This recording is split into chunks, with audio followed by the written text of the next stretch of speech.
मध्य प्रदेश में दीपावली की रात कार्बाइड गन ने कई परिवारों की खुशियां छीन ली। भोपाल, इंदौर, ग्वालियर, विदिशा, सीहोर समेत कई जिलों में 300 से ज्यादा लोग घायल हैं। परेशानी की बात यह है कि इनमें से ज्यादातर बच्चे शामिल हैं और कई बच्चों की आंखों की रोशनी आधी से ज्यादा चली गई।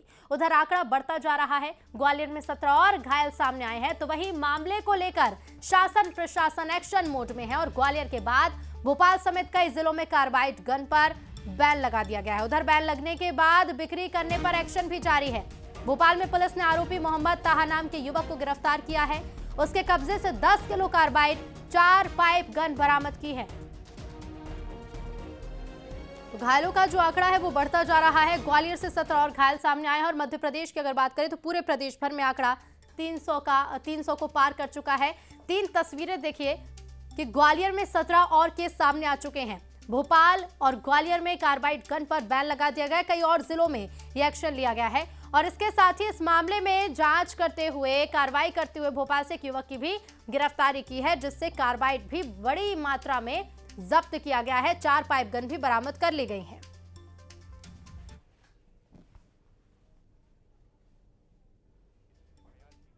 सौ के आसपास इसमें उस तरह की बंदूकें जब्त भी की गई है। इसमें विस्फोटक अधिनियम के अंतर्गत भी कार्रवाई की गई है और सभी को निर्देशित किया गया है कि इस तरह के किसी भी अनधिकृत तौर पर विस्फोटक सामग्री को बेचा जाना अवैध है और इस पर कड़ी कार्रवाई सुनिश्चित करें। तो देखिए, कार्बाइड गन मामले में बड़ा एक्शन भी होगा। डिप्टी सीएम राजेंद्र शुक्ल ने कार्रवाई के निर्देश दिए हैं। मरीजों से मिलने डिप्टी सीएम और स्वास्थ्य मंत्री राजेंद्र शुक्ल पहुंचे और मरीजों को बेहतर इलाज के निर्देश दिए। साथ ही दोषियों पर सख्त कानूनी कार्रवाई के निर्देश दिए हैं। तो डिप्टी सीएम राजेंद्र शुक्ल ने कार्रवाई के निर्देश दिए हैं और कहा है कि इस मामले में सख्त कार्रवाई होनी चाहिए।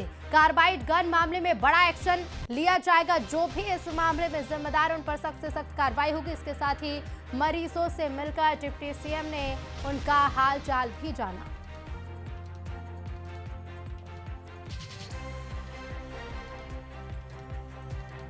तो कार्रवाई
कर्जा ना हो।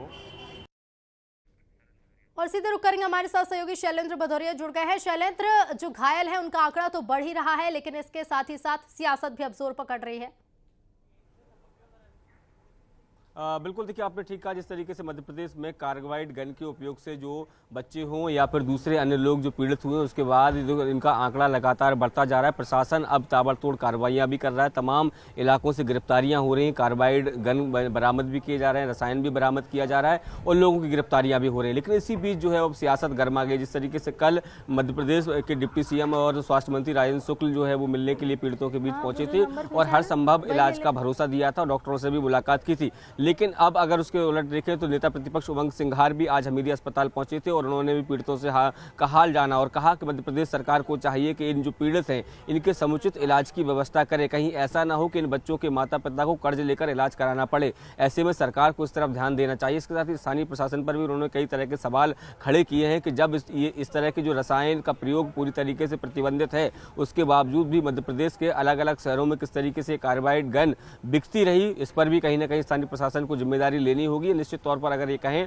तो कार्बाइड गन से जो पीड़ितों की संख्या बढ़ रही है उसको लेकर सियासत भी गरमाई हुई है। हालांकि बीजेपी की जो है साफ तौर पर ये कह रही है कि मध्य प्रदेश की सरकार संवेदनशील सरकार है, जो भी लोग इसमें शामिल रहे उन पर कार्रवाई भी की जा रही है और आने वाले समय में जो और दोषी होंगे उन पर भी कार्रवाई होगी और बच्चों के या जो दूसरे अन्य पीड़ित हैं उनके इलाज का भी समुचित इंतजाम जो है मध्य प्रदेश सरकार की तरफ से किए गए हैं। जी बिल्कुल बिल्कुल शैलेंद्र, देखिए कार्रवाई भी बहुत जरूरी है, लेकिन सियासत कहां तक पहुंचेगी ये भी देखना बेहद दिलचस्प होगा। फिलहाल बहुत शुक्रिया आपका जानकारी